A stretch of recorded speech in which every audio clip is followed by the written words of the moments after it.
যত বড় শত্রুই হোক না কেন সামনে, ইরান সেই শত্রুর সামনে থেকে এক পাও পিছু হটবে না। ইসলামী বিপ্লবের দেশটি মাথা উঁচু করেই থাকবে।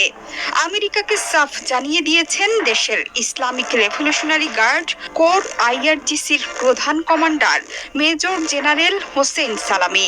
তিনি যুদ্ধের হুমকি দেয়া শত্রুদের প্রকাশ্যে জানিয়ে দিয়েছেন যে ইরান যুদ্ধের সূত্র জানে, শত্রুর মুখোমুখি হলে এক পাও পিছু হটবে না। যুদ্ধ নিয়ে চিন্তিত নয় তেহরান। পরমাণু চুক্তি নিয়ে সরাসরি আলোচনায় বসতে ইরানকে চাপ দিয়ে যাচ্ছেন মার্কিন প্রেসিডেন্ট ডোনাল্ড ট্রাম্প। ইরান যদি চুক্তি না মানে তাহলে দেশটিতে বোমা মারার হুমকিও দিয়েছেন মার্কিন প্রেসিডেন্ট। ট্রাম্পের ক্রমাগত হুমকিতে ভয় পাওয়ার বদলে উল্টো যুদ্ধের ডাক দিয়ে যাচ্ছেন ইরানের কর্তা ব্যক্তিরা। যুদ্ধ নিয়ে প্রতিদিনই একের পর এক বার্তা দিচ্ছে তেহরান। ভারত মহাসাগরের দিয়েগো গার্সিয়ায় মার্কিন ঘাঁটিতে B-2 বোম্বার মোতায়েনের ঘটনায় সেখানে হামলার পরিকল্পনা করছে ইরান। এরই মধ্যে সৌদি, কুয়েত সহ মধ্যপ্রাচ্যের নেতাদের সাথে আলাপচারিতাও সেরে ফেলেছে ইরান। ইরানে হামলার জন্য মধ্যপ্রাচ্যে থাকা মার্কিন ঘাঁটি ব্যবহারে যুক্তরাষ্ট্রের যে কোনো উদ্যোগকে প্রতিহত করবে তারা। এমনকি আকাশ সীমাও ব্যবহার করতে দেবে না তেহরানের বন্ধু রাষ্ট্রগুলো।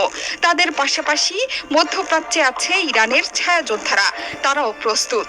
যুদ্ধ নিয়ে শনিবার আইআরজিসির জ্যেষ্ঠ কমান্ডার এবং ব্যবস্থাপকদের সাথে বৈঠক করে হোসেন সালামি বলেছেন, যুদ্ধ নিয়ে ইরান একেবারেই চিন্তিত নয়।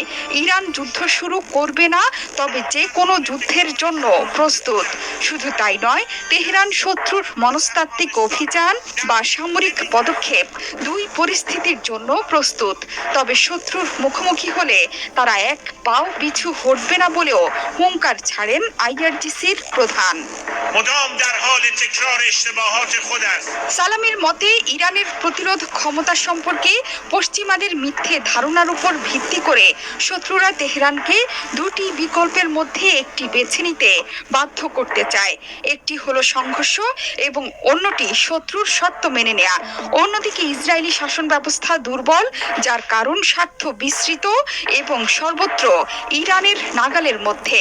মার্কিন যুক্তরাষ্ট্রের নিরঙ্কুশ সমর্থন সত্ত্বেও ইসরায়েলি শাসনতন্ত্রকে পরাজিত করার জন্য ইরানের কাছে প্রয়োজনীয় সব শক্তি আছে, কারণ ইরানের ক্রমবর্ধমান প্রভাব এবং স্থায়ী ক্ষমতা এখনও শক্তিশালী।